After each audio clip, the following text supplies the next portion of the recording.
first heard of Active Life, I was approached by a coach that, actually our head coach at our gym that I was operating. We had 2 gyms in North Carolina. And he said, man, have you heard this thing called Active Life? And this was probably 5 years ago at least. This was earlier probably in the Active Life come up, if you will. And he said, man, you need to check this thing out. Like, this could be revolutionary for our gym. And I was like, okay, why? Why will it be revolutionary for our gym? It seems like a lot of money. Mm-hmm. He said, well, you know how people come to us and they're in pain? I'm like, yeah, I do. And you know how we have to refer them out to chiros and PTs and et cetera? He goes, well, what if we could bridge that gap? I was like, that sounds like an absolute lawsuit waiting to happen. I said, how do you respond, sir? And he's like, well, he goes, they have this immersion course where you go, and I'm going to butcher some things. So that's okay. At the end of this butchery, you can correct all the things that I butchered. He's like, they have this immersion course that's, several weeks long. And I was like, okay, how much does that cost? And he gave me the number. He's like,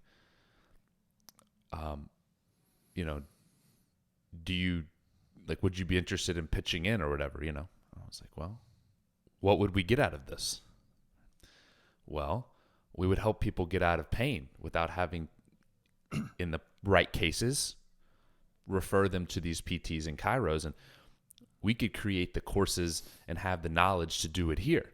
And I was like, okay, well, now that's interesting to me. Like, we could own something, we could do something. He's like, yeah, that's a plan. And I was like, well, what if we created like a library of videos and we could put people on these tracks, and they could they could work with us, obviously, but then when they went home and say they were doing their workouts at home, or they would log in, and after their session here at the gym, they did whatever their extra curriculars, they had that. He was like, yeah, we could do that. And well, what if we could upsell that? Well, that could start offsetting some costs of this really expensive thing that I'm not sure this is going to ever work. Well, the long story short is Nick ended up going through the immersion course. And what's Nick's last name? Nick Ilijic. Okay. Ilijic. Ilijic.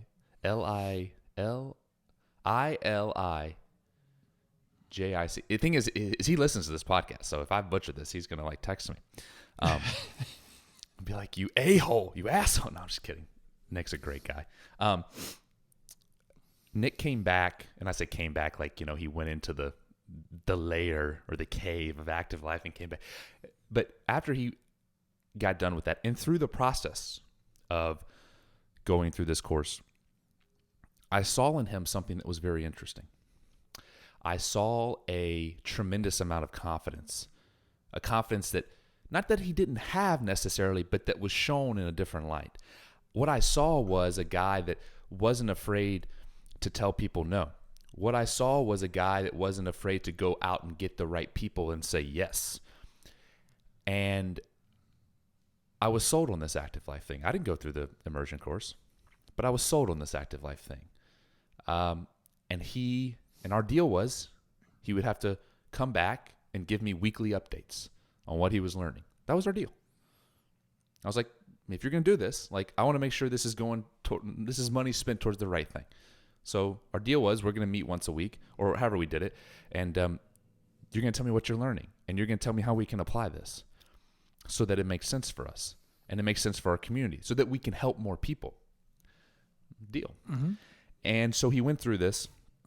And we did. That's exactly what we did. Months later, a year later, we built out an entire online portal, and we did just that. We helped more people become pain-free. We helped more people get back in the gym and avoid having to go to the doctor. And I've been a fan of Active Life ever since then. And ironically, That's why I can tell you exactly what your I say tagline. That sounds so salesy. That's just not even fair. But maybe your mission statement or value statement. And I've been incredibly impressed as someone that is still in a family business to this day. I'm not in the gym business anymore, but in a very successful family business for over 40 years. I appreciate good businesses. And though this particular thing has nothing to do with fitness for those listening to this podcast, I want to say thank you for what you do. And this, I didn't have this whole thing planned. I just, we got on here. I saw you. I felt nostalgic and wanted to say that. Mm-hmm. But I think it's a really cool thing that you do because it's not salesy. It's not bullshit. I can tell you care. And of the hundreds of, that's not fair, of the half dozen hours that I've listened to your podcast and preparing for this session here, as I do with every guest, it's very clear to me that you aren't here to sell things. Though you do sell things. Let's not make any qualms about it. You do. You're here to help people, the right people that you believe that you can help and have the answers for. So, anyways, Dr. Sean, welcome to the show. That was a very lengthy intro, but I'll take it. But I think for those listening, because some people are going to look at this podcast and go, "Well, you guys talk about CrossFit, and what does Dr. Sean know about CrossFit? Well, like, what is his deal into CrossFit? He's just helping people get out of pain. I'm not really interested in that." But for those listening, what you're going to get out of this is far more than CrossFit, and so I'm excited. That's why I'm excited. If I can jump in on that, please go ahead. I know plenty about CrossFit. I opened my first CrossFit gym in 2011. I opened my second CrossFit gym in 2012. I opened my third CrossFit gym in 2013. And holy shit! Wow. What's that? I said, "Wow." What'd you say? Yeah. And in 2017, at the CrossFit Games, I had 40 athletes who I was supporting back in the warm-up area, meaning they were clients who were either getting programming online, they were checking in with me on a regular basis, whatever have you. But I know a lot about CrossFit, so we could talk about CrossFit. My evolution has been out of CrossFit because I've always found myself, always in my career, more interested in helping people reclaim a life that they thought they'd be able to live and have since convinced themselves they can't.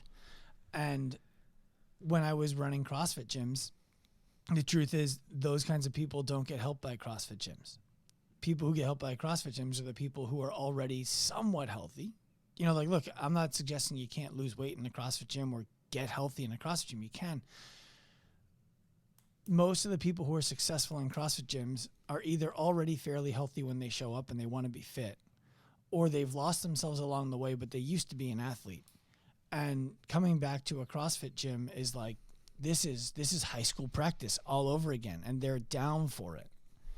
I was always interested in pulling out the 20% of people hiding in plain sight who think that they can no longer live the life that they wrote for themselves. And I realized I wasn't going to be able to do that through CrossFit. And that's when I left the CrossFit industry per se to start a business that's adjacent. It's opportunity. It's seeking opportunity, I think, in a lot of ways, and seeing that. Look, I want to be clear. I'm very grateful for CrossFit and what it's done for keeping people active in a lot of ways. However, the dark side of CrossFit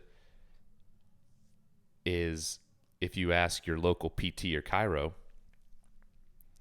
who are the people that you see a lot of? And they'll tell you a lot of different avatars, but you'll oftentimes hear CrossFit athletes. And I use air quotes, CrossFit athletes. Mm-hmm. I would argue that most people, this is controversial. That's fine. We're controversial on this show. I just called the Open a colossal failure on the last episode. So, we'll just keep going with it. Well, I think the Open's more of a colossal failure than you do, I bet. We could Oh. debate on how much of a failure it is, but I don't know if that's what you wanted me to talk about today. Yeah. And what they'll tell you, these chiros and these PTs, because look, I see a PT every other week. Like I but I also know that the volume and the way that I train is differently than the 45-minute class in a lot of ways, and thus my goals are different in those ways as well. But here's the interesting. This is where things come to a point. Most people aren't athletes. Mm-mm. Most people don't have a sports-specific goal they're going after. Yet we call these people in our gyms athletes. And I'll raise my hand. I was one of those people. I'm willing to call myself So was out. Okay? I have no problem with that. And I realized something very, very, very poignant. And that was this. Those people that you're after, those 20%, I would call the people that you can really help the most. Or if we want to be salesy, the low-hanging fruit. Those people don't call themselves athletes either. And they don't identify with that language. And so now we're in this cycle. And I when I had James Fitzgerald on here, man, he went off on this. It was great. But I appreciated what he was saying, which was this whole thing we've created is a marketing bullshit machine that sells us this idea that we're athletes. But the reality is we shouldn't put 135 over our head. That's the reality. Yet we call ourselves athletes because we do a 45 to 60-minute class where we go hard in the paint. Anyways, I'll let you respond. I'm passionate. The reason why I felt like the Open is a dangerous failure. Mm. I think it speaks to the same point you were getting at, is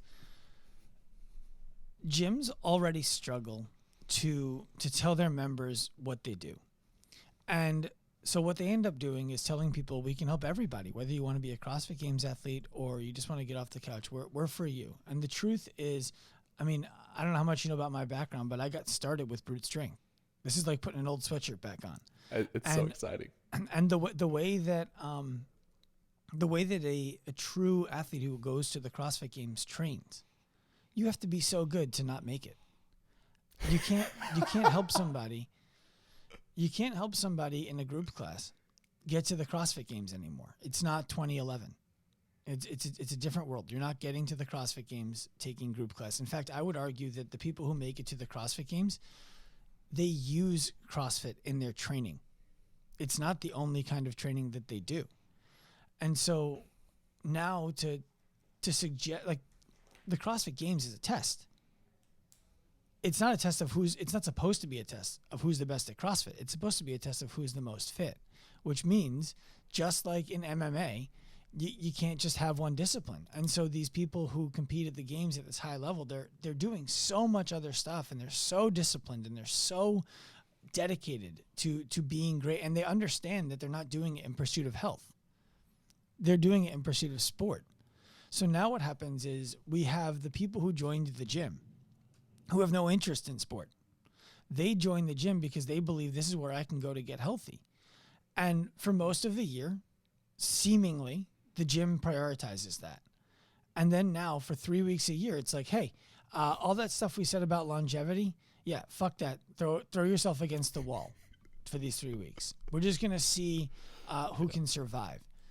And the problem with that becomes, especially now, for people who don't know, CrossFit has created the level system, which means that people who competed in the CrossFit Games Open are on an email list, essentially.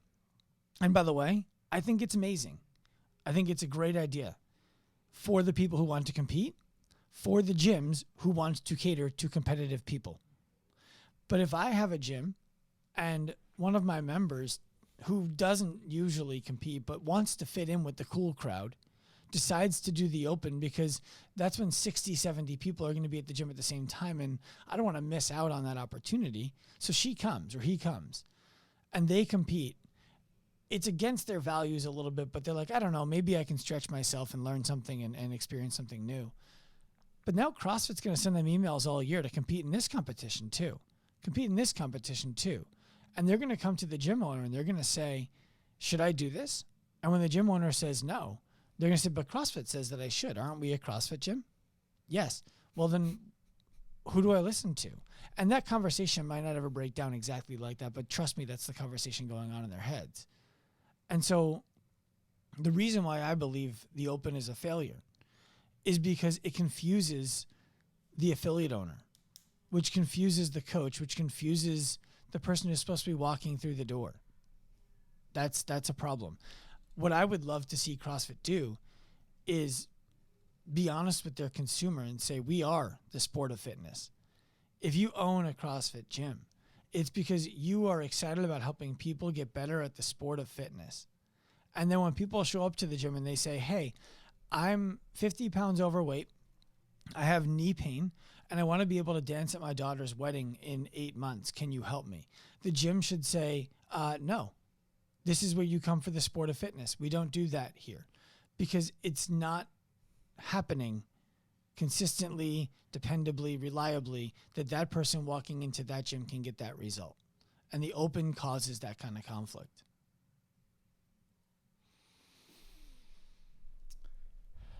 I'm really glad you just didn't throw up a hypothetical and then not give me an answer to that hypothetical. You did a great job explaining. I wouldn't do that to you. Thank you. You did a great job explaining what actually needs to happen. But I'd like to be honest because I'm sure there's affiliate owners that listen to this. And well, that beats lying. Let me play devil's advocate. But Dr. Sean, that's going to eat into my revenue if I don't have Susie who's 40 pounds overweight. Like, don't you know how business works, Dr. Sean? It is. Why don't you open a fucking Planet Fitness then? Because what you're saying is, I know I can't help Susie, but I need to make money. So let's have her join. And I know that there are affiliate owners out there. And listen, I was one, right? And I ran the Open. Yeah. And I did Friday Night Lights out of season. So I'm nobody here telling you that I always knew and I always did better and you should be more like me. That's not what's happening. What I'm actually saying is I believe that the best CrossFit gyms in the world adopt the idea that this is a sport. And they attract people who are attracted to that. And the reason why you think you need Susie, who's 40 pounds overweight, to come and join your gym to make a living is because you haven't committed to anything. Everybody who lives in your town who used to be a high school athlete, who is looking for something to do that feels athletic again, where they can compete and, be with other athletic people, they would join your CrossFit gym if you would just be honest with them about what you are. And you could be very successful doing that. But they're not coming because you're saying, no, we're just getting unhealthy people healthy, which you're not doing. And then those unhealthy people who come are not getting that result. And so they're going back into the marketplace and saying, yeah, I went in overweight. Now I'm overweight with knee and low back pain. Wow. The thing about this is this. I get all the time. I promise you my hate mail is full on a regular basis. And I'm cool with it. It's fine. I engage in those conversations because I learn from them. And sometimes people teach me things that I haven't considered. But in this case, when we go back to the Open as a for example, I've heard all of the things about but it's a great community event. And I would answer you with, it is. If your community is built around competition, otherwise it's lazy. Is that the only way you can build community? Is it the only way you can do it? And by the way, if you don't want to do the Open, my contention to you is you're not a CrossFit gym. Because CrossFit values the Open. If you don't, you're not valuing what CrossFit is telling you CrossFit values. They say everybody should participate. It's an event for everybody. The largest fitness event in the world. Okay, I'm on board with that. If you're going to be a CrossFit gym, you should do the Open. And if you're going to do the Open, you should allow people to know that this is where ex-athletes and current athletes can come and train and have a great time and get stupid fit. All of that stuff happens. But I'm tired of hearing the excuses. It's great for community, as if there's nothing else that could be great for community. People who comment on my Instagram, chasing PRs is a great way to build confidence for outside of the gym. Is that the only way to use the gym to build confidence for outside of the gym? Pardon my language, but it's fucking lazy.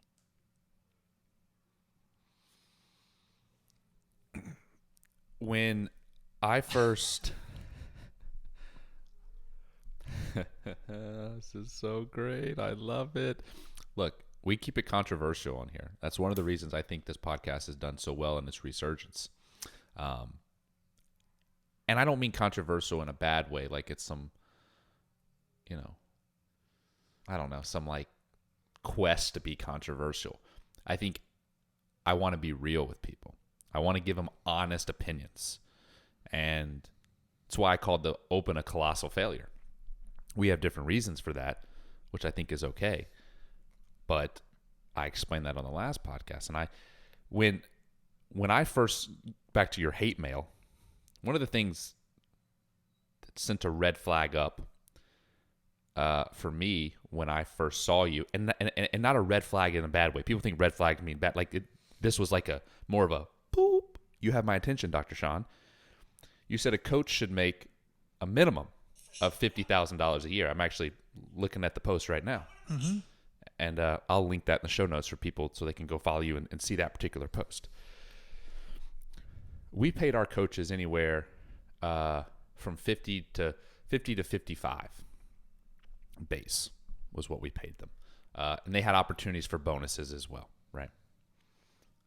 As well as paid sick days and vacation days. I'm not saying we were perfect. There are a lot of things I look back on and I'm like, man, I was an asshole. It's just the facts. Or man, I wish I'd have done that differently, or I wish I would have treated him differently, or done like, yeah. There's a lot of that, of course. But I know that we were not the rule. We were the exception when it came to that, because the reality is that most folks are paying their coaches $20 to $25 a class, and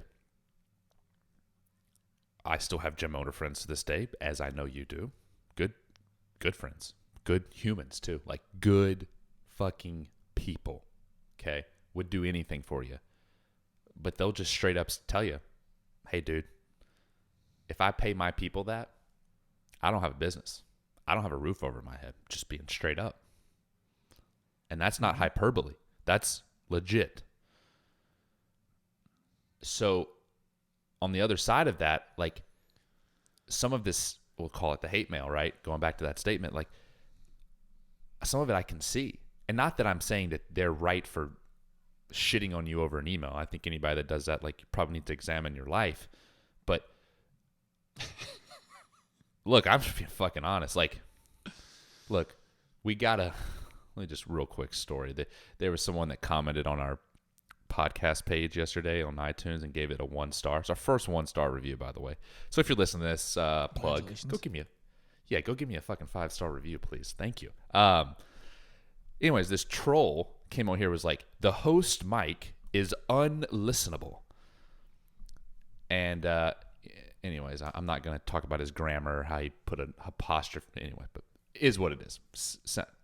Possibly illiterate in a way, but just is what it is. And, I had to think about that for a second. I was like, you know what? One, I was like, we're big enough to have a platform where people can actually hate on it. That's fucking awesome. Number two, and we're reaching enough people. And I said, number two, I said, you know what?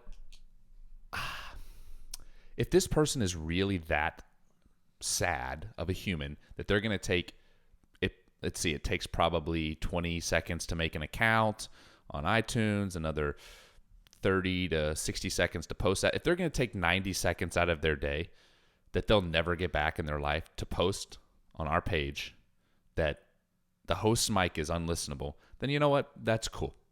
I'm not going to get upset about that. I'm just instead going to use it as an example for the world and say, look, guys, if you're that miserable in your life where you need to send Dr. Sean an angry email, then you may need to re-examine your life and its priorities. Mostly DMs. It's mostly DMs. Okay, DMs, whatever. Mm-hmm. Angry messages. We'll just leave it at that. It's easier. Yeah. But Well, I'll go ahead. back to the post you're talking about. Yeah. The post you're talking about, I don't have to see it. I know what it says. It says, I believe that a fitness professional should be able to earn $50,000 a year, working 25 hours a week on the floor and 35 hours a week total. And that was a minimum.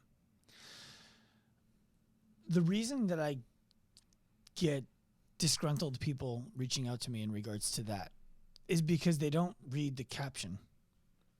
They just see the picture. And there's the assumption that I'm looking down my nose at a gym owner who isn't going to pay somebody $50,000 just for coaching class, which I would recommend gym owners don't do that. You shouldn't pay somebody $50,000 a year just for coaching class. And to the coaches who see it, yes, I'm championing your opportunity for a career. I'm not championing your right to one. It doesn't mean just because that's what I believe should be the case doesn't mean that I believe that it should be the case for you. And I know that comes across a bit harsh, and I want to unpack it a little bit. I believe that gym owners' number one KPI, key performance indicator to the success of your gym, is your ability to create sustainable careers for the coaches who work in the business. A lot of the industry sees this differently. They see it as the coaches work for the gym owner, and the gym owner makes the rules. I believe the gym owner makes the rules and then uses them to help the coaches. And then the coach's job is to help the members. And the member's job is to pay for that help. And the money's job is to take care of the owner. And that's how the gym should work. So if you want somebody to earn $50,000 a year, they need to create more than $50,000 a year worth of value for the gym.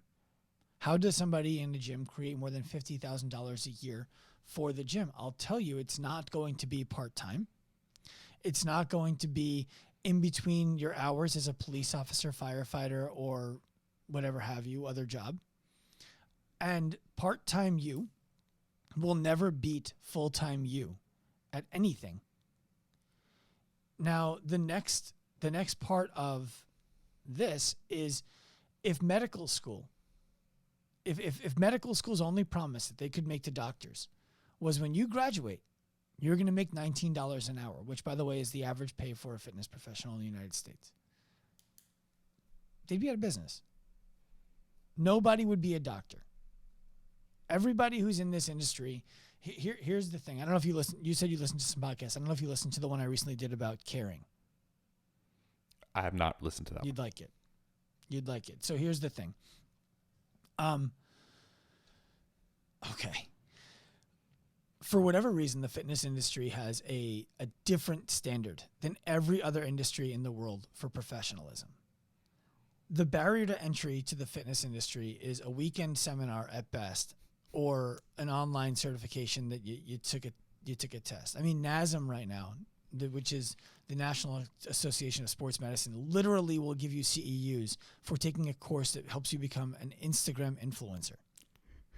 You get CEUs to stay a trainer for taking a course teaching you to be an influencer. What are we doing? Another course that's available from ISSA is to be a glute specialist.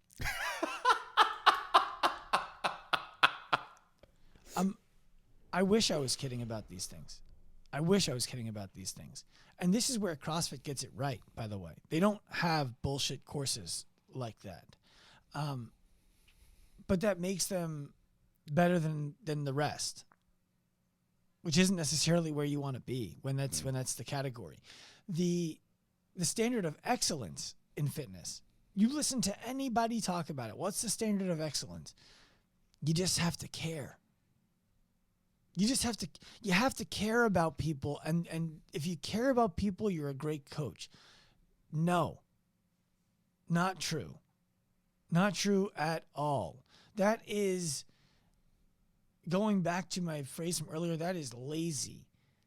That's entry level. You need to care about people in order to be qualified as somebody who could potentially be a great coach. caring about people doesn't make you a great coach. If you care about people, Susie from earlier is somebody who you pull aside and say, listen, I really don't think we can help you. And I'm sorry that I've been trying for 6 months without being successful, but I want to give you your money back. We never should have took you as a member here. We don't help you. It's not what we do. So the reason why there's no more than caring is because the income for a coach is $19 an hour. And there isn't real good justification for a coach to go out and say, I'm going to get significant education so that I can be more professional, because on the other side of that education, there's no more income. And we can all talk about wanting to help people as much as we want. And I know if you're coaching in a gym, most people who coach in a gym genuinely do want to help other people. There are the exceptions who just want to be the cool person who gets to wear the staff shirt and work out at off times. But most people really are in it for the right reason.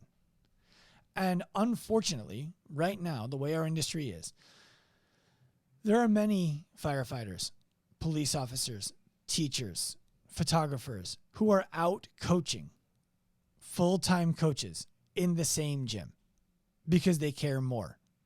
And the full-time coach who also cares but not as much isn't making themselves better because no one's holding them to a standard in which that's necessary. So there are two things that need to be true for anybody to want to be great. There needs to be a reward for being great, and there needs to be a likelihood that if you do the work to become great, you're going to earn the reward. But we don't have either of those things in the fitness industry. And so $19 an hour stays the average pay for a fitness professional. And we pretend that we're changing people's lives. And now I want to rebut myself on that. There are people whose lives are being changed. And there are people whose lives are being changed because of coaches in gyms. And that's what always gets thrown up. What about this, Sean? What about this? In no way, shape, or form am I suggesting that a person who cares a lot about other people, whether they have any acumen or not, can't help somebody. They absolutely can. And it's valuable for them to be there. But here's the harsh reality. It's $19 an hour valuable. That's how valuable it is. And the truth, for anybody who would say, bullshit, it's priceless, raise your rates. Raise your rates. Bring your rates up to a price that would allow the person who is changing other people's lives to have a career changing other people's lives. Because people who can change other people's lives effectively, consistently, reliably, we need them to have careers doing that. So if you're so brave and so sure, raise your rates so that you can pay them that. What's going to happen, and you know it listening, is you're going to lose most of your members if you raise your rates to prices that allow you to pay your coaches what Micah earlier was talking about. That's because while you might believe you're providing that value, you know deep down that your members don't. And if you're a member listening to this right now, ask yourself this. If you're a gym owner, the average gym across the country is charging between $140 and $150. If the gym owner raised the rates to $250 a month for the same service, are you still going to your gym? They go from $150 to $250. If you're at $200, imagine the rate going up $75 to $275. Are you still going to your gym? It's a beautiful thing that you can argue around like, no, I'll care, this, you know. But then when the rubber meets the road, no one acts.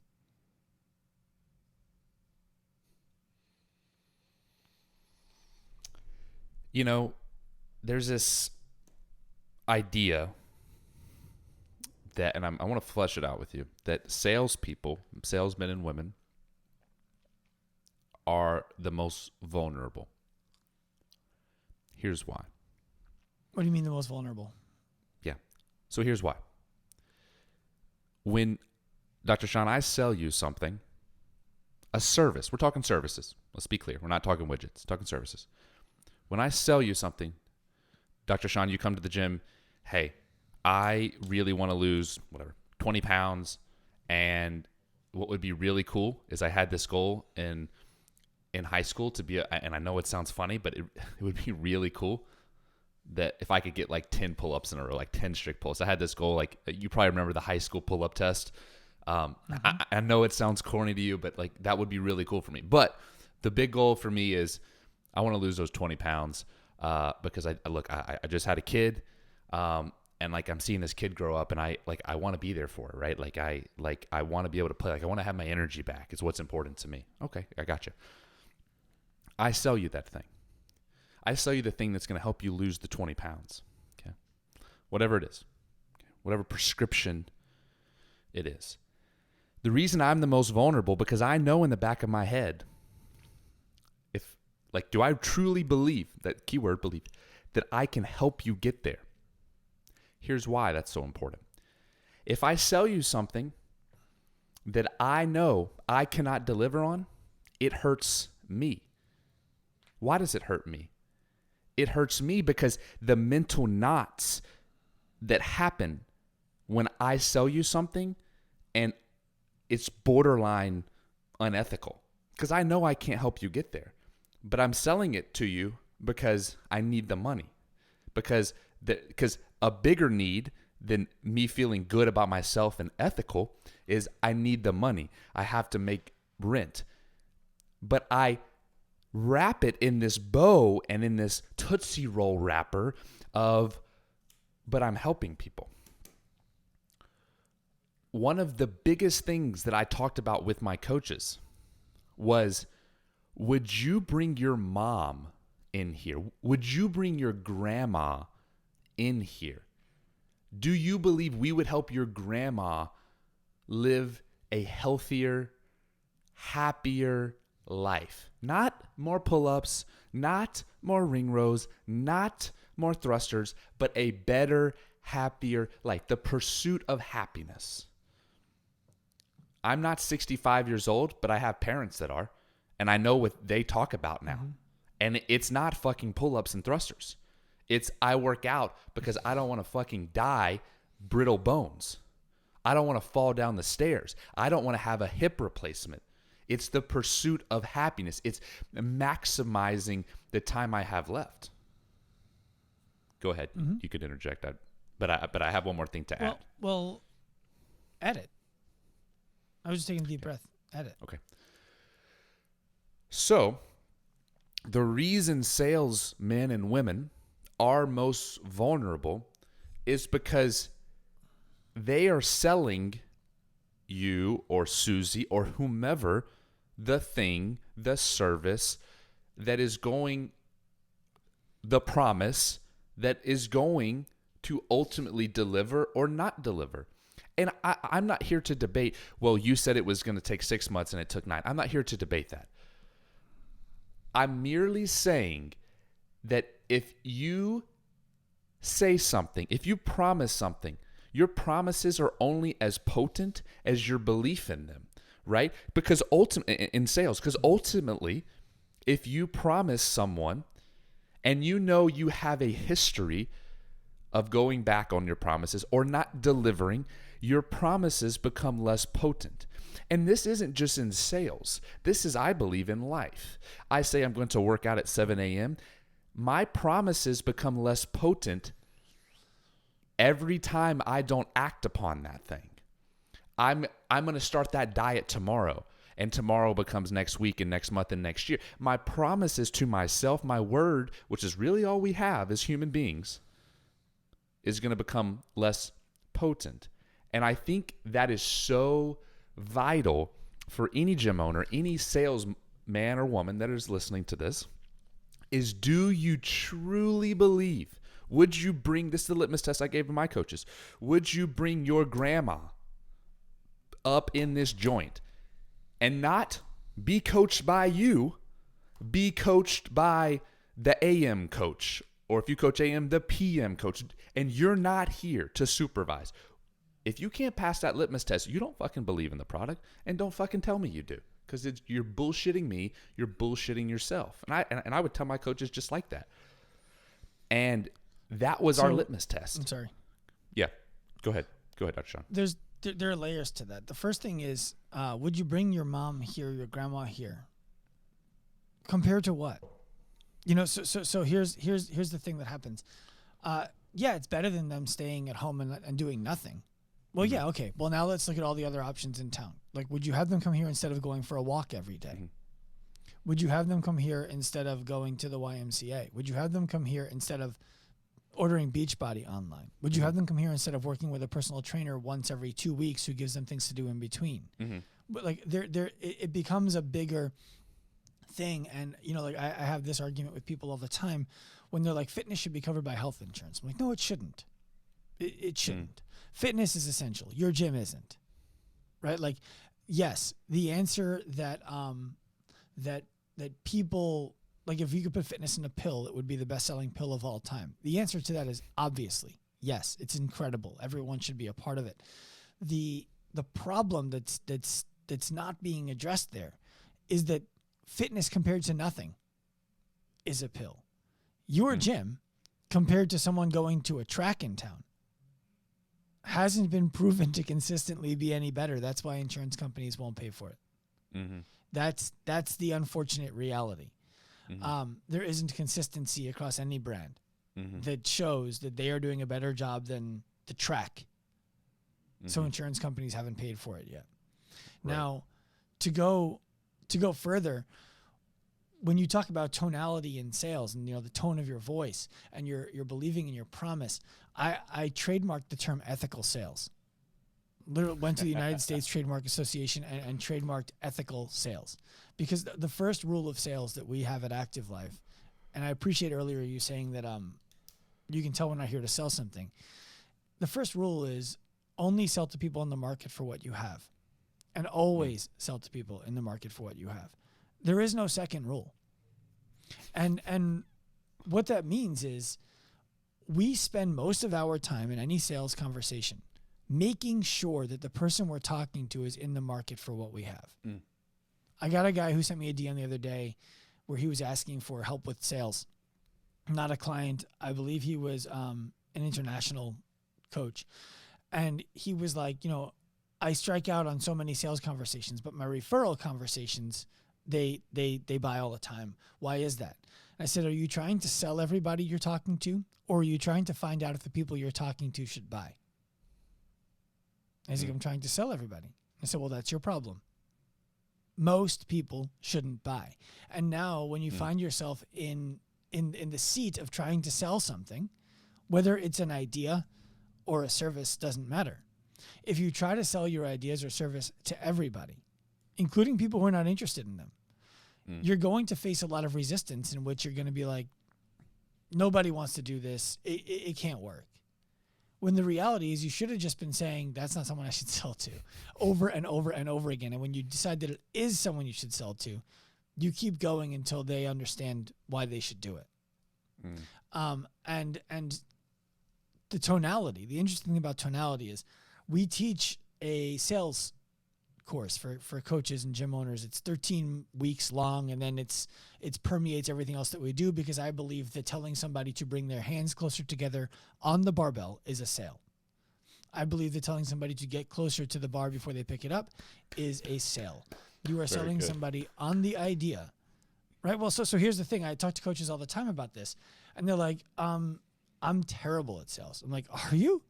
They're like, yeah. I'm like, I don't think you're terrible at sales. They're like, I'm awful. I'm telling you. I'm like, I don't believe you. Like, prove to me that you're terrible at sales. And they'll just bend over backwards to deprecate themselves. And I'm like, you're doing a pretty good job selling me on the fact that you're bad at sales. Right? Now the other side of that same coin is, I'm like, have you ever had a member who, when you told them to do something, they asked you why? Yeah.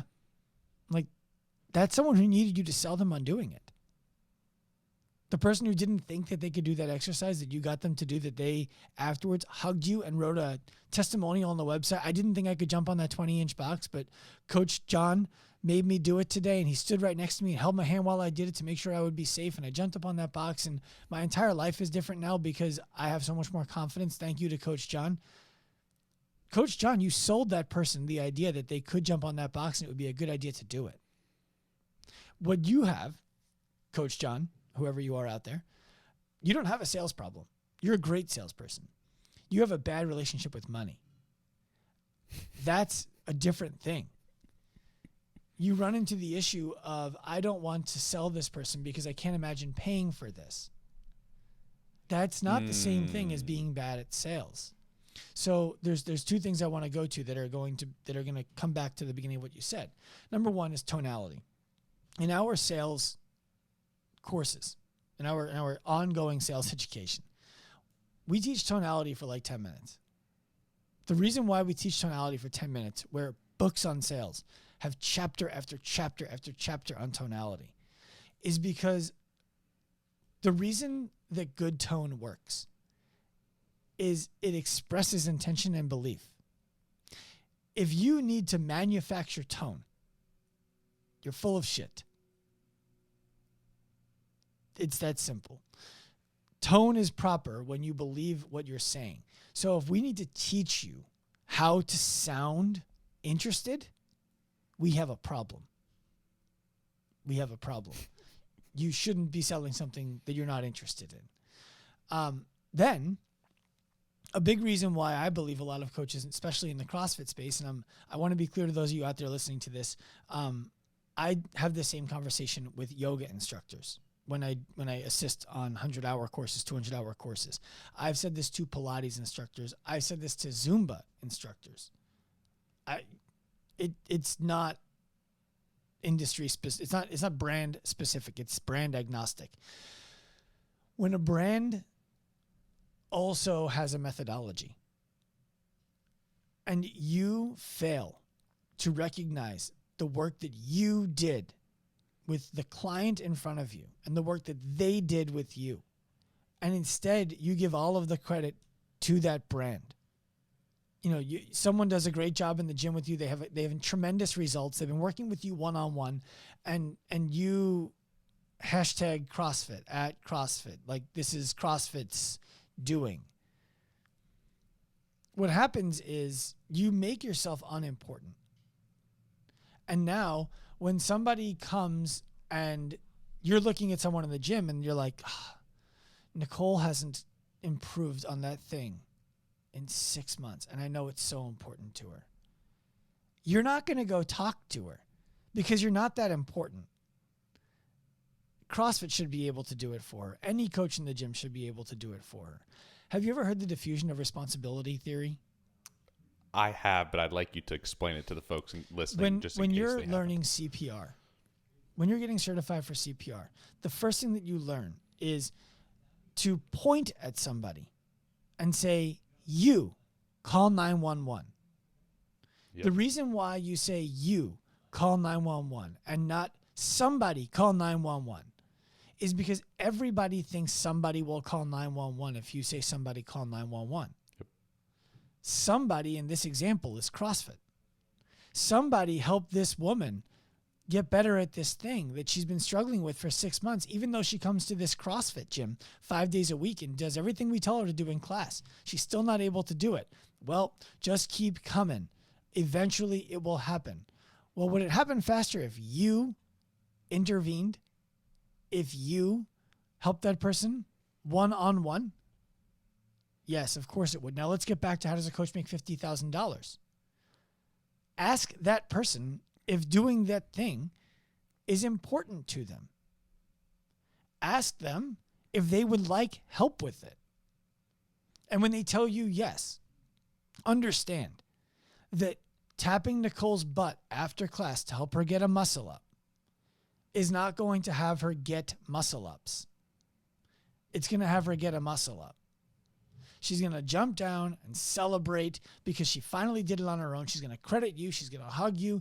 It's going to be on Instagram. CrossFit's going to repost it because everyone's cheering in the gym for that moment that Nicole had. But the reality is Nicole got a muscle up. She doesn't have muscle ups. You didn't teach her what she needed to learn in order to do it repeatedly and safely. So what happens to Nicole now tomorrow? She comes back into the gym and tries again. So close. What happens the next day? Tries again. And how many weeks of doing that does it take before Nicole's shoulder hurts? And what you could have done was sold her a financial transaction where you built a legitimate plan for her. The same way that Matt Torres does for Dallin Pepper. The same way that Matt Torres does for, Phil Toon? Is that his first name? Phil Toon, Emma Carey, Right. yeah. Fee Sagafi. He's got a bunch. I've watched, and I told him this at the games in 2016 or 17.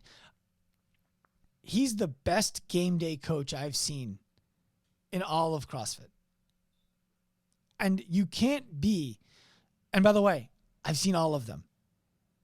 Remember, I was in the warm-up area at the games every year from 2015 to 2018. He's the best at that. Now, to add to that, you can't be the best at that unless there was a plan, unless the athletes trusted you when they got there. And so what that says about what somebody like Matt Torres is doing the rest of the year is he's catering to the athletes the way that each of the athletes needs to be catered to. He's not going to just write a plan for all of them and scale it for those who can't do it the way that Dallin can. He understands that. The athletes understand that. You as a coach listening to this understand this. You as an athlete in the gym listening to this understand it. And for some reason, there's this wall up about asking somebody to pay for it. And that's where the whole thing falls apart. But that's how a coach gets to making $50,000 a year, $60,000, $70,000, $100,000. It's by recognizing that person needs help. I have what that person needs and wants. Now, most sales training would tell you go sell it to them. And that's why people start to feel bad. It's not your job to sell it to them. It's your job to ask them if they would like it. And then it's your job, when they say they would like it, to ask them to tell you why. And then it's your job to make sure that they understand, if they buy it, these are the commitments that they are making, both to you and to themselves. And make sure that they are prepared to put those commitments into place. You are treating it as if you only have one spot left. I want to make sure that you're the right person for the spot before I sell it to you. If you do that every time, you will find that many of the people who say, I just want to get a muscle up, don't want it that bad. They don't want to buy it from you. So you know what? You don't sell it to them. But if you talk to the way that we start coaches off who work with us, is we ask them, are there 10 people in the gym who have something that they're frustrated with that you believe you could help them solve right now? They say yes. We say, okay, I want you to write down the person's name. I want you to write down the thing that they're struggling with. I want you to write down the way that you think it makes them feel. And then I want you to write down why you are so sure that you could help them. And every day, all I want you to do is read that list. I don't want you to do anything else. I just want you to read that list. I want you to read, Nicole still can't do a pull-up. It frustrates her because all of her friends can do pull-ups, and she would like to be able to fit in with them and keep up with them. I'm 100% confident I could get Nicole a pull-up, even pull-ups, because I know what it's going to take from a progression perspective to get there. Stop. Just read that every day. Read it until it hurts more that you're not asking Nicole if she would like help than how badly you think it would hurt to go up and offer it. And then what's going to happen is people say, well, what do I say when I show up? And what we teach people to ask is there are 6 questions. Before someone's even allowed to buy from you, there are 6 questions. Is that true about your problem? How long has that been bothering you for? What have you tried to fix that? Because how often do we see coaches who are like, oh, I know how to fix that, do this. And they're like, I've been doing that for 3 years, bro. Right? So what have you tried to fix that? Why do you think that didn't work? Question 5, is it a priority for you that we fix this right now? Or is it just a whenever it happens kind of thing? And if, and only if they say it's a priority, you say, okay, if I made some time, would you like to get together and find out if I can help you fix this one-on-one? There's nothing about that that's sleazy. Somebody says no, you say, okay. If that changes, please know I'm available to you. And if it's okay with you, I'd like to check back in every few weeks. Sure. But giving somebody that free help after class for 10 minutes, 15 minutes, it feels like the nice thing to do. It feels like caring. The reality is that when you really dissect it, it's not caring enough. You don't care enough about that person to tell them the truth that they need more than 15 minutes with you after class because you don't want to have the conversation about them giving you money. It's lazy. It's less lazy than the other examples. It's more unaware. That's good. I'm curious because we've talked a lot about the coach. And this is probably my fault for not asking you this earlier, which was, how do you define a successful coach? And I guess we should probably define success and then define what does a successful coach look like. Yeah. We could, but that ends up being a lot of different buckets. And so I think Stu Brower says it really well. There's only 2 buckets that you can fill for a coach when you're a gym owner. One of them is the financial bucket. The other one's the fulfillment bucket. So I think that, there are 4 freedoms. I guess this is the best way to do it. I've talked about this a few times on some other podcasts also, but there are 4 freedoms that I believe you need to earn, and you need to earn them in order. And I believe anybody who has all 4 of these freedoms would consider themselves successful. So maybe we'll go with that. I like the it. first freedom is freedom of purpose and relationships. What that means is you can clearly identify why you do what you do and who you do it for and who you do it with. And that means when somebody shows up who doesn't want what you do or doesn't fit the criteria for who you want to do it with or for, you tell them no. When you have that clarity, that's a level of freedom that most people never reach because it feels hard to be really, really, really selective about who you allow yourself to associate with. That's the first freedom. A good example of knowing that you don't have this yet is when the member walks into the gym and you say, oh, you don't have freedom of relationships. You don't have freedom of purpose. That person's either there because they want something that you're not inspired to give them, and that's why you go, oh, instead of, oh. They're there for a reason that's not aligned with your reason. So you don't have that freedom yet. The next freedom is freedom of money. And freedom of money means you have enough money that making more money doesn't solve money problems anymore. It solves, grandiose problems. The bigger house, the nicer car. But those aren't money problems. Those are ego problems. And nothing wrong with having an ego problem. I have an ego problem. I want the nice house. I want the nice car. I want the lavish vacations. I want the great food. I'm no better than anybody when it comes to that. Ego is a thing. We need to acknowledge that we have it, not try to suppress it. So, first freedom is relationships and purpose. The second freedom is freedom of money. The simple way to know you have freedom of money is someone says, you want to go out to dinner tonight? You say, yeah. And you don't look at the price on the menu before you order. Simple. Right? And you're not borrowing from somebody else to do that. Right. The third freedom is freedom of time.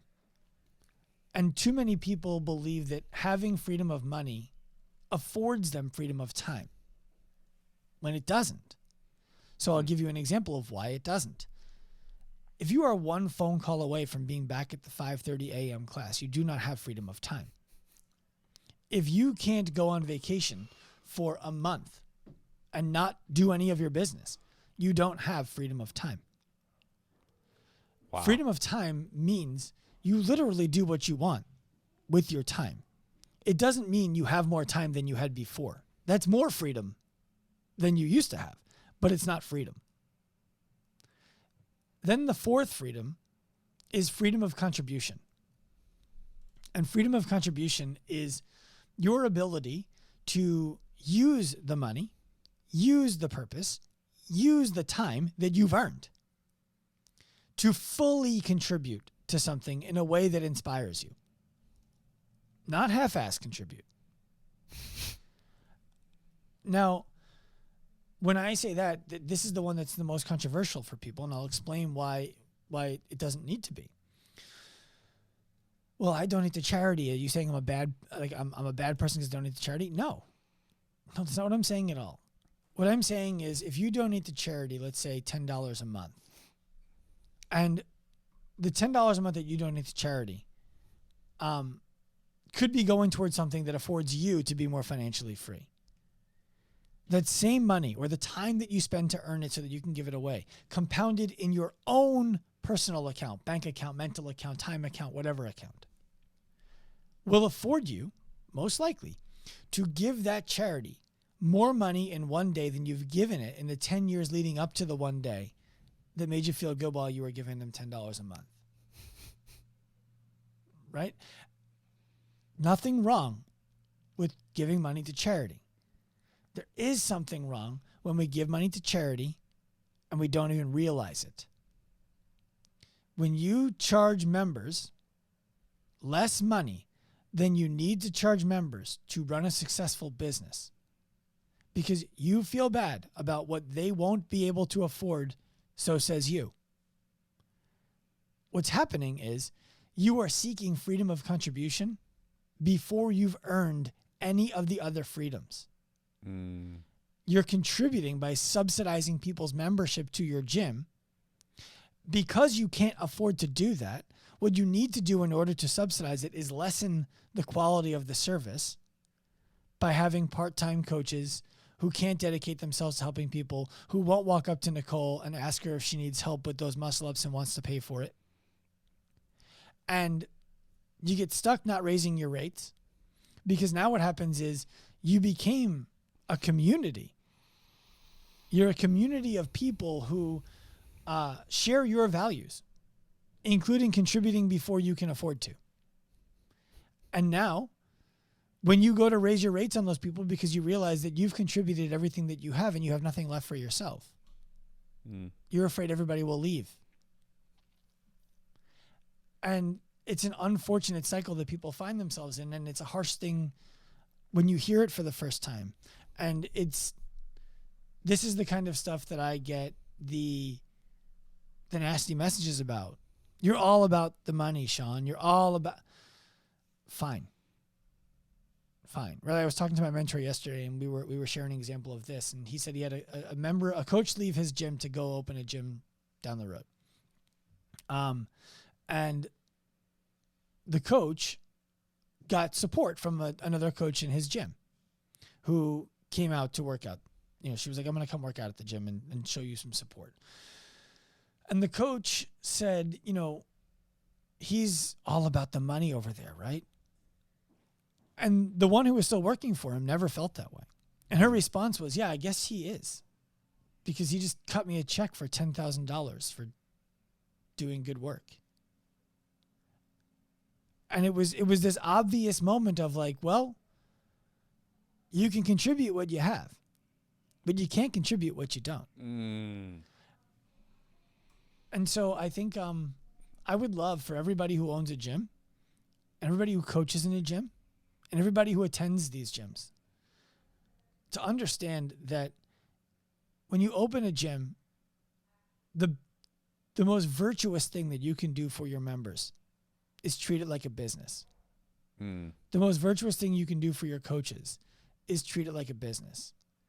And coach, when you work in that gym, the most virtuous thing that you can do is focus on delivering incredible experience for the members who come within the rules of the business. Do not go to the owner and ask them to change the rules of the business to satisfy the needs of a member. Go to the owner and say, hey, this member is struggling to live within our rules. Do you think there's anything that we should do for them? If the owner has earned the right to contribute, then they can do that. If they haven't, they need to look at that situation differently. As a member, an athlete, when you go to one of these gyms, the most virtuous thing that you can do is understand that it's a business. People go to these gyms, they look at busy classes, they assume 100, 200 people must come here. They're paying $150 a month. That's like $30,000 a month. Their rent can't be more than $5,000.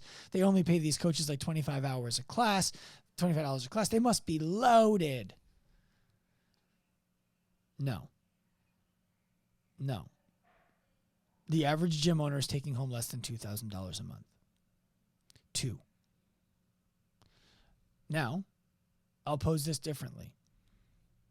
As a member of a gym, if you knew the gym owner where you go couldn't afford to make ends meet, can only own that gym because their spouse has a career or their parents were able to float them, do you still feel good about going there and paying what you're paying? If the answer is yes, if the answer is if they raise their rates $50, $100 a month to meet what the market really needs, I would leave. What you're saying is it's not worth more than this. And that's okay. But that's how this whole thing continues to spiral. So what does success look like for a coach? I believe success for a coach means they have all 4 of those freedoms. And I don't think that a coach is any different than a gym owner. I think success for a gym owner is they have all 4 of those freedoms. And I don't think a gym owner or a coach is any different than the member. Everybody wants those 4 freedoms.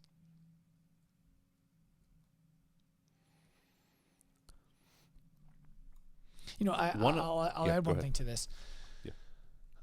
I'm sorry. I was at one of my older mentors' houses. His name is Jesse Itzler. He's a minority owner of the Atlanta Hawks. He used to own Zico and Marquis Jet. His wife just sold majority stake in Spanx. Very, very successful guy. And the reason I chose to work with him was because I listened to him speak at a mastermind. I had a check in my pocket for $45,000 to pay to be a part of the mastermind. I paid $5,000 to go for the day. And Jesse spoke. And everything I heard the mastermind leaders talking about was money. Money, money, money, money, money, money, money. Now I want to make money. So I'm like, all right, maybe this is what people who make a lot of money, this is how they do it. And then Jesse spoke. And he spoke about when he wrote Living with a Seal, which is when he brought David Goggins to come live at his house for 30 days before anyone knew who David Goggins was. And he was on a book tour to promote it. Good Morning America, the Today Show, all this kind of stuff. But his son had a swim meet in Atlanta, and all those meetings were in New York. So he chartered a flight home so he could watch his son swim for 1 minute and 36 seconds. And then he took him for ice cream, and then he got back on a plane to be in New York for the next morning. And I took the check in my pocket for $45,000 and I tore it up. Because I knew I wanted to learn from somebody who had that value. Somebody who had the value of, I'll take 2 flights in a day just to make sure that I'm there for my kid's swim meet for 1 minute and 36 seconds. In order to do that, he needed to have all of those freedoms. And you don't need to be a billionaire to have those freedoms to do those things. The reason I wanted to share that story with you is because I think it really encapsulates very well the difference between people chasing money for the sake of money and people chasing freedom. They're different. Wow. Let that sink in. That was an epiphany moment, I think, for not only myself, but for a lot of people, I think, listening. And here's what I admire about you, Dr. Sean, is, and this is why I think I've been I've always watched from afar, though I'm not in the gym business per se anymore. That I've still followed along. I appreciate good business people, number one. Number two, I appreciate good storytellers. People that tell good stories are people that can communicate effectively, right? Like you could have all the knowledge in your head, and I believe that you do.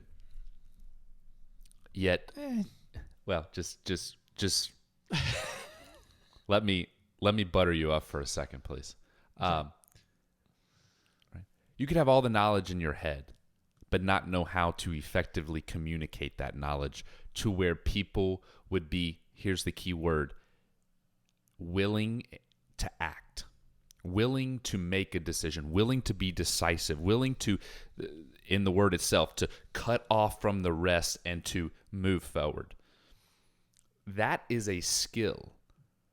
And I do believe it is important to have good tonality. And I believe it's important to have great passion for what you're doing. I believe that's these are all bedrock foundational things, like being passionate, being willing to get up in the morning and be like, man, this is what gets me going. Yet I've seen people with that same amount of passion, and I know you have too. I'm confident you have. I've seen people with that same amount of passion, yet they can't seem to communicate it. And I don't know if you're a Jordan Peterson fan at all, or if you even know who he is. I know who he is. I like most of what he has to say. Okay. One of the things that he says is that we would be wise to learn how to use our words. We would be wise to learn how to use our words. I believe that is one of the most underrated things. Because look, passion, like, it's so ethereal, and it's like fucking potential. It's like, what really is it? It's technically limitless, but it's ever fleeting, so it seems. Yet, words are something we can hone. Words are something that we can make more precise, more concise. And I think at the end of the day, for these gym owners, I'm speaking previously as one of them, as coaches speaking as previously one of them. We owe it to ourselves to learn how to help people the best way we can. And that, in my opinion, is like the barrier of entry is passion. The barrier of entry is having the ability to care and to be empathetic. That's barrier of entry shit. If you don't have that, get out. Simple, get out. Yet, if you're in it and you've passed that barrier of entry, though it, as you said, though it may seem very low, it's like, well, you just have to care. Cool, we can use that if we want to. But how do we continue to grow? It's like, you're not just going to do, like if you want a big clean, right? You're not just going to do cleans. You're not going to clean 90% every day. No, you're going to do clean pulls. You're going to do clean liftoffs. You're going to, learn how to hinge better and like all these things, right? So why wouldn't we take that same standard of care to our profession, the thing that's actually going to pay the bills? Because the reality is, spoiler alert, CrossFit isn't. How are we going to do those things and do it with excellence? How are we going to tell better stories? And to bring this full circle, that's one thing out of the many that I've admired greatly about you, is that your ability to communicate. So many people try to do it, but very few people do it effectively and with great care. And I see you as someone that has that ability to do that. And I'm curious, one, have you just been naturally talented? And I'm sure to some degree the answer is yes.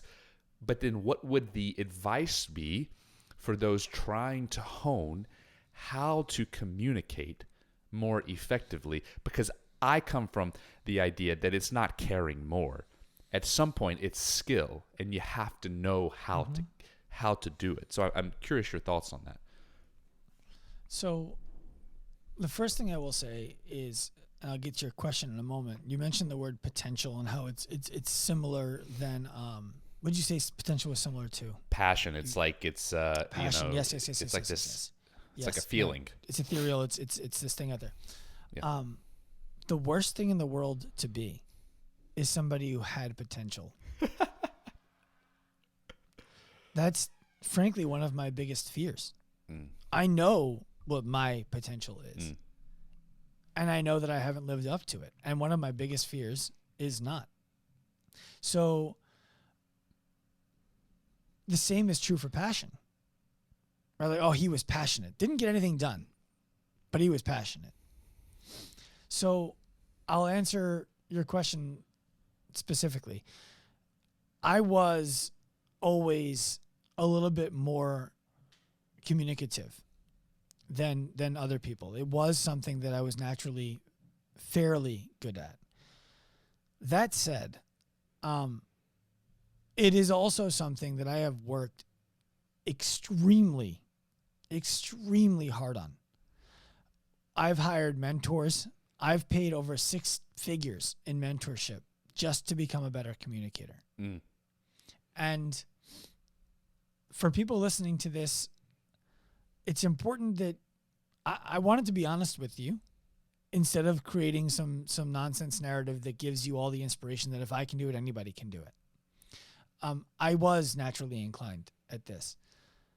And it doesn't mean that you can't improve your skill by magnitudes. I'll tell you when it really started for me. I was always good at using my words in whatever situation, right? But I wasn't compelling. I was more commanding. I was more like, I can say enough shit to get you to be quiet and then do what I want because you want me to shut up. I was always able to do that, right? But I was never able to use few words and have people say, I want to do whatever that person says. Wow. Until I hired a mentor because I had hit what I considered career rock bottom.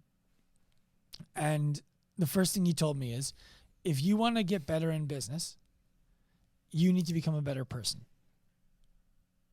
And I said, what do you mean? I treat everybody exactly how I want to be treated. He said, yes, I know you do. And that's the problem, because you're a fucking psychopath. And most people don't want to be treated like a fucking psychopath. And that one little sentence, I'll never forget it. It helped me realize, well, how am I supposed to treat people? Fuck. And he said, you're supposed to treat people the way that they want to be treated. I said, wait a minute. I'm not supposed to treat people the way I want to be treated? He said, you? Definitely not. Most people? Probably not. You need to treat people the way that they want to be treated.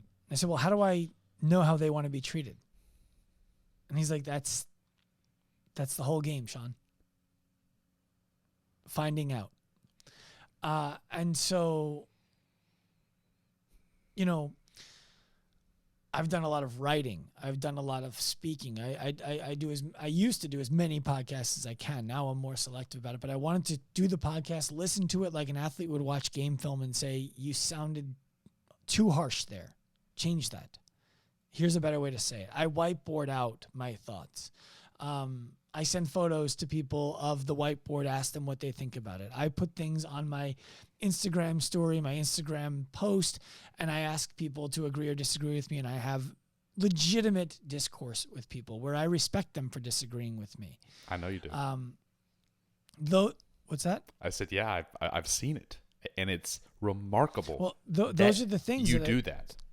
Well, here's the reason why, Micah. When the average person gets punched in the face, it changes everything for their moment. Like, whoa, what just happened? I just got punched in the I remember the first time I got punched in the face. There were a lot of people who wanted to punch me in the face. One of them got through, right? I remember the first time I got punched in the face. I was like, what is going on? This is not what I thought this was going to be. But a professional fighter who gets punched in the face, it's just Tuesday afternoon, right? It's not a big deal to them. And so once I was able to detach my beliefs and other people's thoughts around my beliefs from my own self-worth. Like, you disagree with me? No, I am not a bad person. That's what really I was thinking. Now, I'm able to observe, you disagree with me? Would you mind telling me why? I want to understand. Because if they disagree with me and they point something out that I didn't consider, maybe I change my mind. If they disagree with me and I hear what they're saying and they're missing something, maybe it's because I didn't articulate it well enough. And so I left the doubt. I left the empty space for them to fill.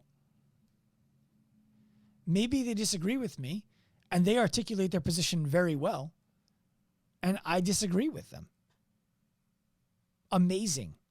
We can do that and still be friends. That's amazing. So the reason I do that is because I want to get better at communicating all the time. And the reason why stories work is because it lets people believe that you're not just making this stuff up. Right? I remember the brute camps back in the day, and I'm going to get myself in trouble here, but I'm going to do it anyway. I remember in the beginning, we used to do like, whose talk did you like the best? And we used to send these surveys out to everybody. And I gave a talk and I'm like, it's got to be me. It wasn't me. It was always Chris Hinshaw. And I was like, Chris Hinshaw? All he does is go up and brag about when he was working with Jason Kalipa and then Rich Frowning at the ranch. And then I asked permission to bring this athlete on. He said yes. I'm like, why is that cool? And I loved Chris. Like, Chris, I'm making this sound like I'm knocking Chris. I'm not. I have an immense respect for Chris's coaching acumen. I love hanging out with him. Like, he's good people. So I'm not knocking Chris. I'm just speaking to how I felt when people said he was their best speaker. I'm like, first of all, Adrian Conway was the best speaker. Second, I was second best. Why do you think Chris was the best? And I evaluated it. And I asked him one day, I'm like, why do you think people like listening to you speak so much? And he's like, because I'm telling them stories that they wish that they were there for. Wow. And it's true. It's true. So when he told me that, I was like, he's not humble bragging about working with Kalipa or Froning. That's not what he's doing. He's getting people to trust him by telling them stories that they would have liked to have been a part of that now they get to share in. That was a game changer communication moment for me that I learned from Chris. Stories bring people into the conversation. They can put themselves in the story. They can't put themselves in a hypothetical.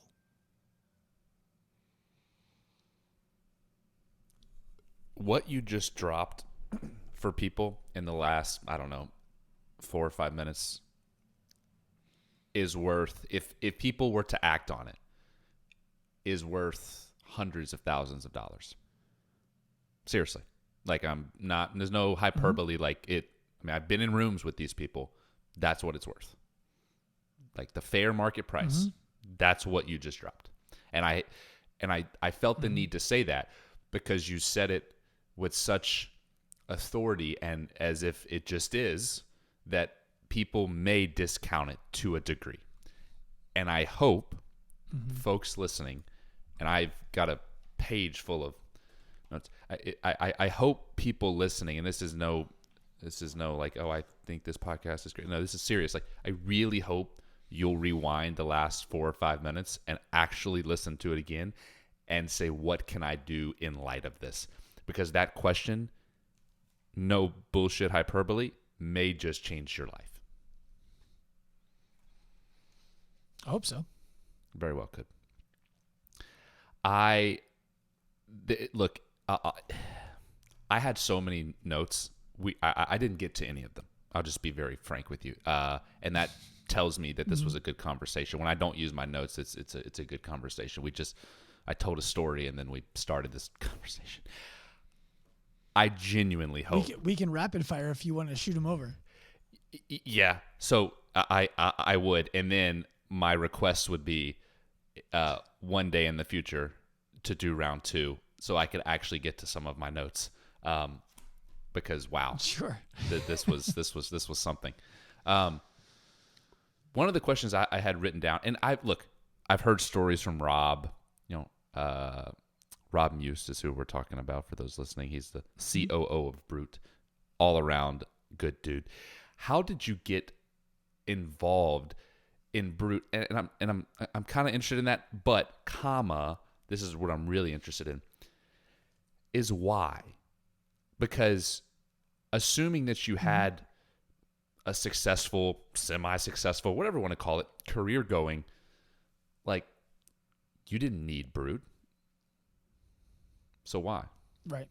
So first of all, I didn't have a successful career going. That's first of all. When I ended up with Brute, I was successful to everybody outside, but I wasn't successful. I had influencers coming out for treatment, but I wasn't successful. So part of the reason I wanted to get into Brute was because Brute was the opportunity that presented itself. And I knew I wanted to be in the room with people I could learn from, who were more successful than me, who had achieved more than I had. And Brute, especially at the time, was full of those people, full of them. The way I got to Brute was I treated an influencer who owned at the time, I think it was just her own nutrition company, Chrissy May Cagney. And Chrissy May Cagney, who owns Black Iron Nutrition, I think she still owns it. She was coming out to my office from Manhattan for treatments. At the time, she was dating a guy named Drew Canavero. Drew Canavero came out as a patient of mine because he was participating in Grid League, which was like the firing squad for joints. Yes. So started helping Drew, and Drew was like, the stuff you're doing with me, my friends at this company, Brute Strength, need to do this with their athletes. Like, they need to do it. What you've done for us is so incredible. It needs to be there. So he got Michael Cashew on a Zoom call with me. And I'll never forget, I didn't know anything about Michael Cashew. I just knew, Hackspack, Ute, and the old days of CrossFit. For people who don't think anything about CrossFit, pull that one out of the back pocket for you. So that was good. I'm impressed. I'm expecting, thank you. I'm expecting Mike to get on the phone or the Zoom call and be all professional. He's wearing like some Disney cartoon t-shirt and sweatpants. I'm like, all right, not what I expected. And my job on that call was to put him through our movement assessment over Zoom and identify what it would mean. Mike was skeptical, but open. So we put him through it, and that was the end of the first call. And the plan was, after that, let's have another call. Let's see what goes on in the future. All Mike wanted to know on that call was, what do you think of horizontal pulling? I'm like, that's not what we're here for. I don't know why you're asking me that. But I wanted to earn his trust, so I did. Quickly after that, he's like, why don't we just do a trial run? Why don't you try working with this athlete who's on our team that's trying to go to the games, but he's dealing with so much pain? It was Brennan Fjord. And Brennan Fjord was on the Ute team that was going to be with, I believe, Adrian Conway and Jacob Hutton. If I'm not mistaken, those were the three guys on the team at the time. And Brennan couldn't scratch his head. Like, he was having really bad pain. A few weeks later, Brendan was completely out of pain. And he was sending me videos of him snatching absurd weights and then they went to the CrossFit Games, and I think they took third. And after that, Mike was like, okay. Then he sent me Jared Stevens. Yeah. And I did everything in my power to go above and beyond for Jared Stevens. Then they brought me out to, and did, by the way. Jared and I are still close friends, very close friends. I consider him like family. Then they had their first ever live event in Lake Tahoe at Avalanche CrossFit and Del LaFontaine's gym. I forget what his gym was called. But anyway, they brought me out to speak and assist. And then they gave me a little segment that I ran on my own, and that was it. From there, we were glued. I was at anything that they needed me to be at, anything they wanted me to be at, and I will still support Brute in any way I possibly can. I love those guys. Continuing on the rapid fire, and for those listening, we'll get Dr. Sean back on because I could go 30, 40 more minutes just into that one thing.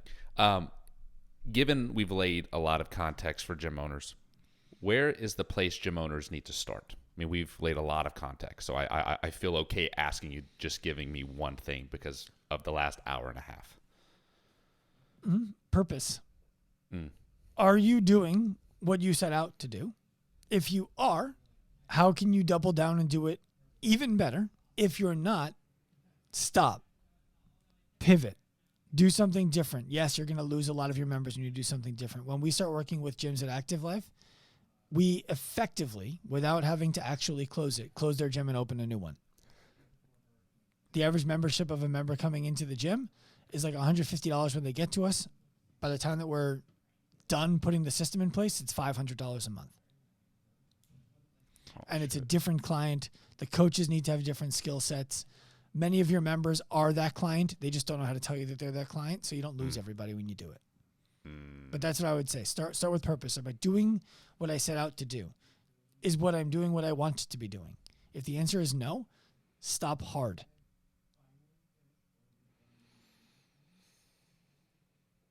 Wow. What would you say to a gym owner that says, well, this is a passion project. There's no way gym owners can make real money. What would you say to that? Okay.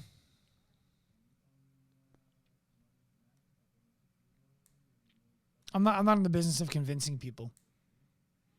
Right? If that person came to me and said, I want to make a living, but this is like, I don't think you can. This is a passion project. I'd say, okay, well then would you like to hear how you can make a living? And if they said yes, I would happily take them on and help them. If they were like, no, dude, like this is not a business. Okay, what the fuck are we talking about then? Why are you on my call? That's what I'd be saying. There's an old expression.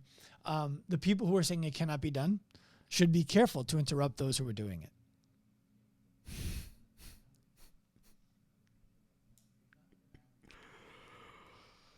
This is full of nuggets, man.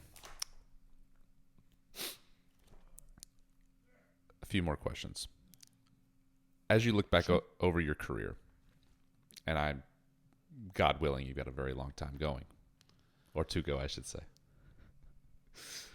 As the people say in Alabama, God willing, and the creek don't rise.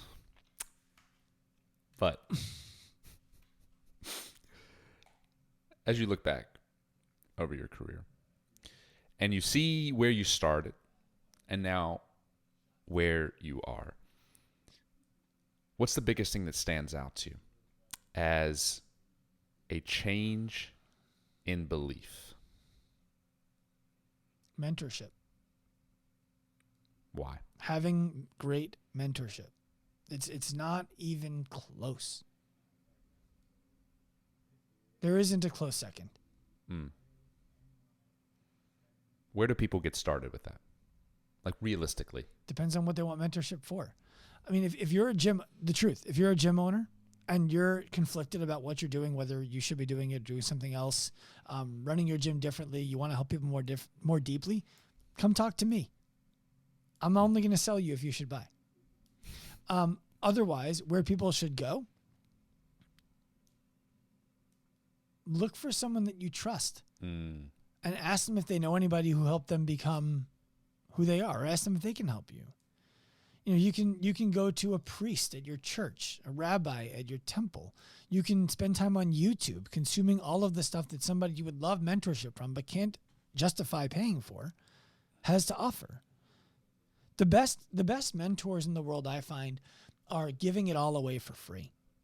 And the only thing that you can't get for free is how to implement the stuff that they gave you for free. And that's what you pay for. You pay for the implementation, not the information. So get narrow and get deep.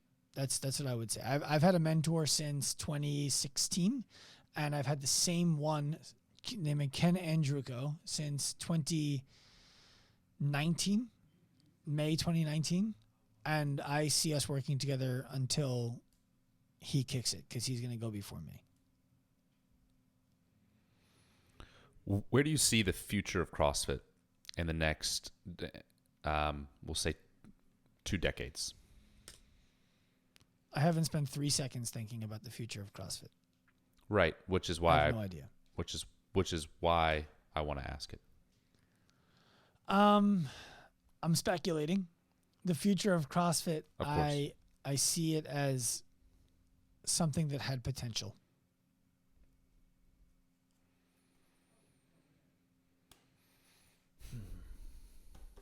Interesting.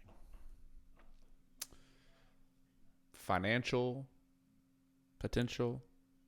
All of it. All of it. It could have been so great.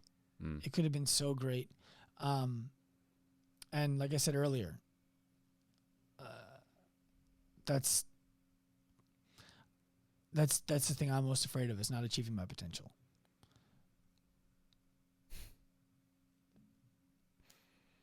Is there anything you want to add before we get off this call? I genuinely want to talk to people who listened to this and felt something.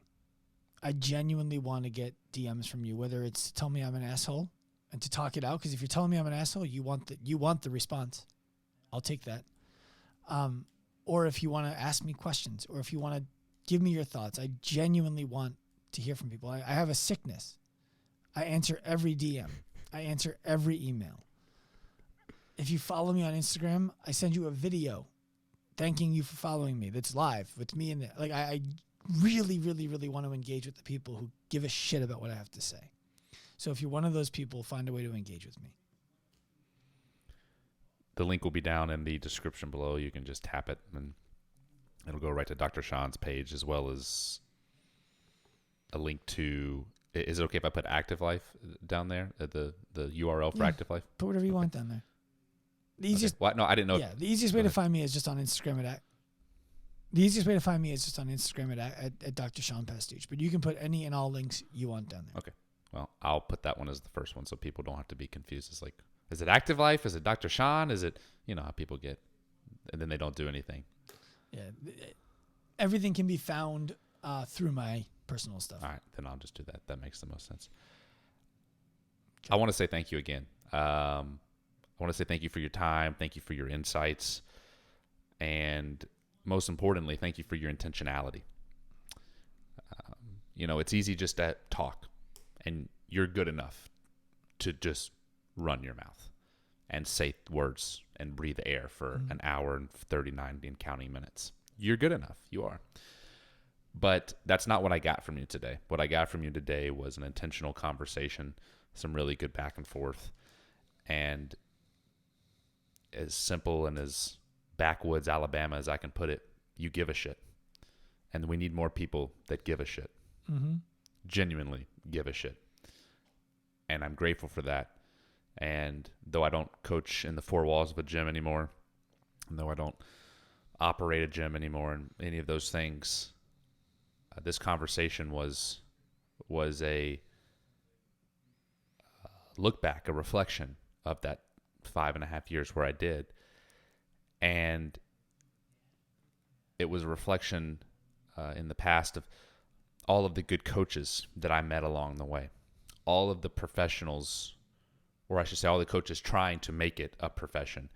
And my thoughts and advice to them would be, this guy's not blowing steam out his ass.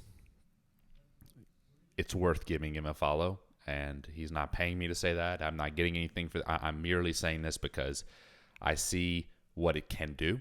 I see what being a better communicator can do for you, how you can help more people, you can professionalize your industry, and we all do it. Most of us do it because we do want to help people, and I believe that Dr. Sean and what he's doing gives you one of the best avenues to be able to do so. And so if for nothing else, even if you're not the decision maker of your gym, and I understand that, you can pass it along to someone that is. And I believe that if you pass it along enough times, they'll be like me, and they'll eventually go, who the fuck is this Dr. Sean guy? Because God damn it, he's annoying me right now. And then I go look you up. That's right. Right. And that's how we got here. And it's cool that it's full circle like that. And so all that to say, again, thank you for what you're doing. Thank you for your intentionality. It doesn't go unnoticed. It's my pleasure, man. And I love doing stuff with you guys. I think, I'm just getting to know you, and I'll get to know more about you in time, I'm sure. I can tell people who are listening to this, Matt Bruce, who owns Brute Strength, there isn't a better human walking the planet. I fucking love that guy. He would do anything for anybody. You don't have to be a client. He is the best kind of person. And so if you're thinking about a place where you can put your money to become a better CrossFit athlete, think no further. Yeah, that's how I got this gig, man. I was a client, still am. Mm-hmm. I was a client long before I did this. He's such a good dude. And that was why I wanted to be a part of it. And so when, the Brute podcast took a pause for a bit, I'd been a client for over 2 years, and the coach I'm with and still with and was with and all the things, he was like, man, you would be really good at this talking gig. I was like, yeah, maybe. I don't know. Who's your coach? L Cinnabore. I love L. Cinnabore. Yeah. Yeah, he's a good guy. Yeah, he's a very good guy. Yeah, he's genuine. One of the most genuine people I've ever met. And way bigger than you think he's going to be when you see him. Oh, my God. The first time I went to Baton Rouge and saw him, I was like, oh, my God, I'm staying with an offensive lineman, but it's ripped, that's got like abs and shit. I'm like, oh, my God. I'm like, I'm fearing for my life. Very smart, very thoughtful guy, too. I have a lot of respect for L. Yeah, 100%. And so, anyways, but we'll continue this conversation. I'm going to, I know for a fact I follow Active Life, but I'm going to go follow your page now and have some fun discourse in the comments now that I know that you pay attention to trolls. Yeah, man. And I like it. I don't see it as a negative thing. Oh, man. It's going to put us in a waiting room here in just a second. So before you click out, just hold just a second, and then we'll go from there. But anyways, thank you again, and I promise that if you're willing, we're going to do this again soon. Yeah, I'm always willing. I love doing this stuff. Thank you, Dr. Sean.